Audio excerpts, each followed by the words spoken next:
So this video took a lot of twists and turns in its creation because just through the course of the game, with how the game flowed, this thing could have turned out a couple different ways. After the first quarter, I thought I was gonna come in here being able to pop my shit, talk about how the Fever offense is really clicking, best in the league, the way how it was free flowing, everybody was hitting threes. They started off, I think it was 6 or 7 from three in that first quarter, got off to a big lead. Um, and then the second quarter comes around, really a big flip of script when it comes to defensively for the Mystic. They essentially put everything on lockdown for the Fever. There's nothing that they could do. We're turning the ball over. We're not really getting good shots. The shots that we are able to generate at the rim are contested by either Kiki or by Shakira, who came out here and played a marvelous game. Shakira Austin came out, gave us 19 points, 9 rebounds, really dominated the floor. Really, and up to the first, I would say up to the first 3 quarters of the game, she's probably the best player on the floor.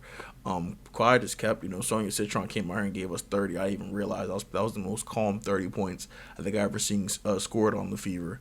And Kiki Uri even dominated too, 25 and 13. She is an absolute force. This Mystic team as a whole is scary. At the end of last video, I said that my concern going into this game was that this team had talented guards that can give us problems, and they have a backcourt that, with us not having any fucking front court depth, it could definitely be an issue for us. And both things reared their head of this game. For Sonya Citron to come out and give us 30 points, Georgia Amore, even though she didn't score a whole bunch of points today, she came in, she had 7 points, 4 assists, she was a plus 13 out there on the floor. Everybody on this Mystic team really contributed to this win. Cody McMahon, for this to be her first game, first WNBA game ever. 13 big points, 5 for 5, hit a clutch three, and I think it was the fourth quarter or overtime. Hit a clutch free throw, and everybody on this Mystic team should be proud of the way how they contributed to this win tonight. After last game with the Mystic, they had a tough loss against Liberty where they battled. They made a bunch of plays down the stretch to keep that game close, to get that game to overtime. But down the stretch, Sonya had a bad turnover that essentially stalked the game away, turned into a free throw contest for the Liberty. And the Mystic, this game, to their credit, they didn't make that mistake this game. Let's take a look at the team stats. The Mystic this game, they were 22 or 28 from the line.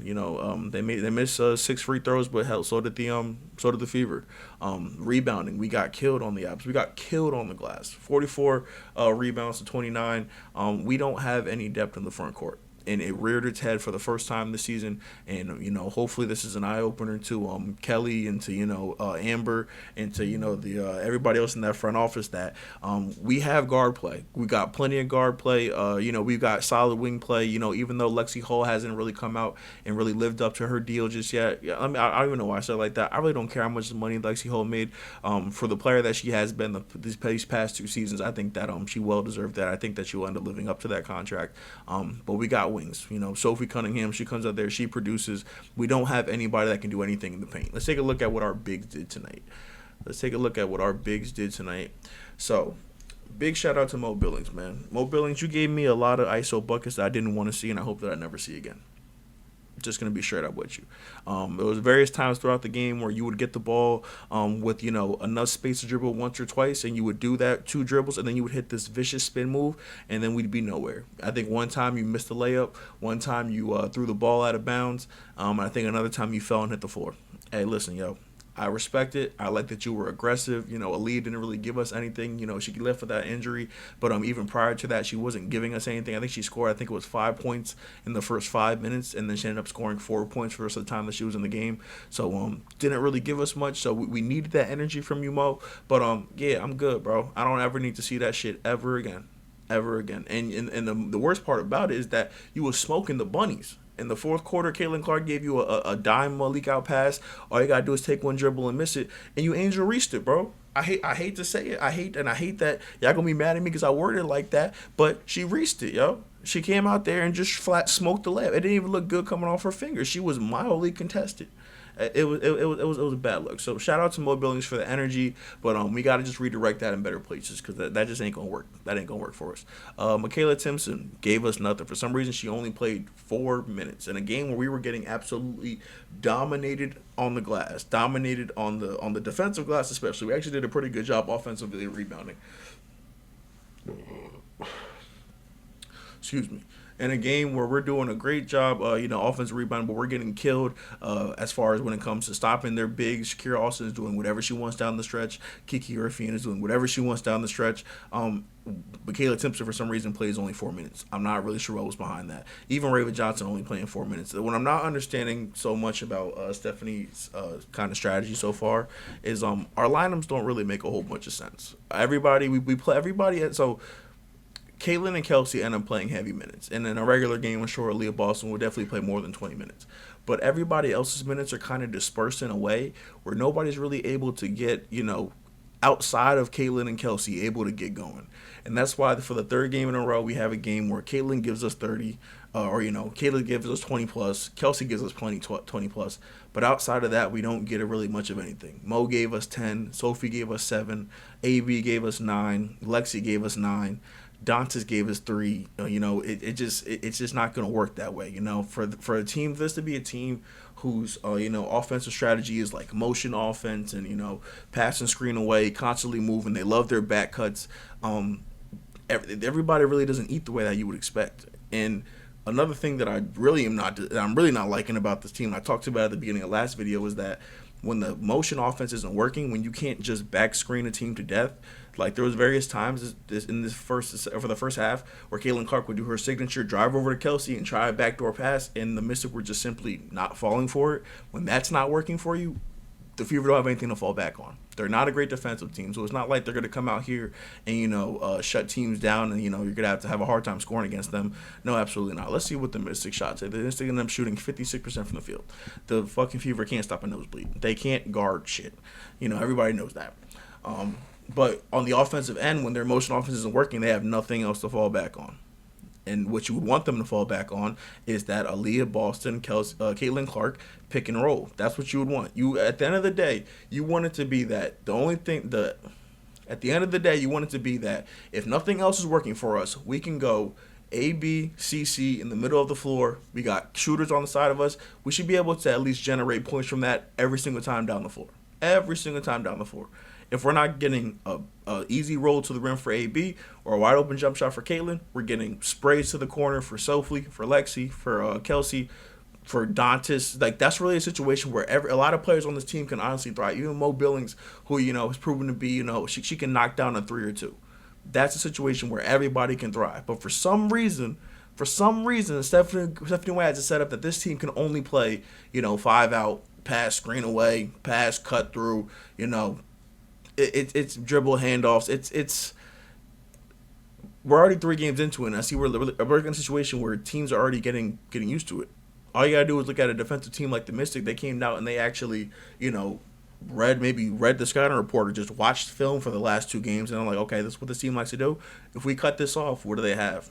We don't have anything. So that definitely has to change. That definitely has got to change. And we can't go throughout this entire video without talking about the one Caitlin Clark, man. So Caitlin, this was almost going to be a video where we had to come out here and really have a serious conversation about this shooting shit, dog. The 3-point shooting in that first half, it was getting painful, bro. It was getting real painful. It would get to a point where Caitlin's catching the ball wide open, doesn't have a defender within 10 feet of her. And I'm honestly like 50-50 on if I honestly believe the shot is going. And that's how bad it was getting for us, see? It was getting real bad for us. But what you did in that fourth quarter was what we all know you're capable of. So if the silver lining for this loss is that this is the game that Caitlin Clark gets back to being Caitlin Clark, I'll take it. I'll be 1-2. We've lost 2 games by a total of 5 points. We are a damn good team. And if we ever decide that we were going to pick up some height or pick up somebody that can guard the perimeter. Because for the second game in a row, Shatori Walker-Kimbrough has not seen the floor, and she's not doing anything for us. Why did we sign her? Raven Johnson was supposed to be this defensive point guard that's supposed to be, help on the perimeter. Because like I said after the very first game of the season, we're not going to be able to thrive in a situation where Lexi is our only perimeter defender. And we've rolled that out through 3 games, and through 3 games, it's worked once. Before we got smoked by Arike and Paige, then we got smoked by Kelsey Plum. Tonight we got smoked by Sonia Citron. It's not going to work. So we need to get somebody else in here that can play some defense. Ty Harris. Listen, Ty Harris. I already told you, yo. I told you after the first game, this has to work for you. And so far, through 3 games, I don't feel like it's been working for us. I just don't feel like you've been given what Stephanie White has been wanting you to give. And honestly, I don't even know what Stephanie White wants you to give. But it's not enough. You are just a player out there on the floor. And we need players that can honestly make plays. But I feel like right now, with the way how Leah Boston is playing, with the way how Caitlin is kind of shaky on her shooting, we need people who can come out here and be spark plugs. Lexi Hull, that typically was your position. I understand you're coming back from injury. Even this game, you made a couple of plays down the stretch that just keep the game going, keep it interesting. But if you hit a 3 in overtime to cut the lead down to 1, you know what I'm saying? You're getting back to that, but we need more. We need more. I'm almost at a point where I gotta say we gotta stop playing Dantas, yo. I'm really at that point. She's solid at what I can't say she's solid at what she's good at, because this is honestly the first time that she's been on the team where back-to-back games I've actually seen her hit shots. So I can't say she's really that solid at what she's good at. And outside of that, she doesn't provide anything that this team needs. Because what this team needs is defense. Somebody that can get a damn stop. And so, like I said, bro, we're 1-2. If this is the game that we get CC22 back, I'll take it. We gonna be all right. Fever still going to the chip. Shout out to the Mystic. That is a damn good team over there. That is a team that I would definitely watch it going forward, because they are just exciting to watch. Like, the best part about watching, the best part about the WNBA being back is just the fact that I get to see this again. These young teams, this Mystic team last year was so exciting. They were such a team that I saw like had a bright future. I hate that Georgia Amor got hurt last year, but with them back this year, they brought Shakira Austin back. Kiki looks like she's ready to take a jump. Sonya looks like she's ready to take a jump. I'm not excited to face this team again whenever we see them again, but when we see them again, we're gonna be ready. So with that said, leave a like, leave a comment, hit the subscribe button, and I'll see y'all in the next video. Peace.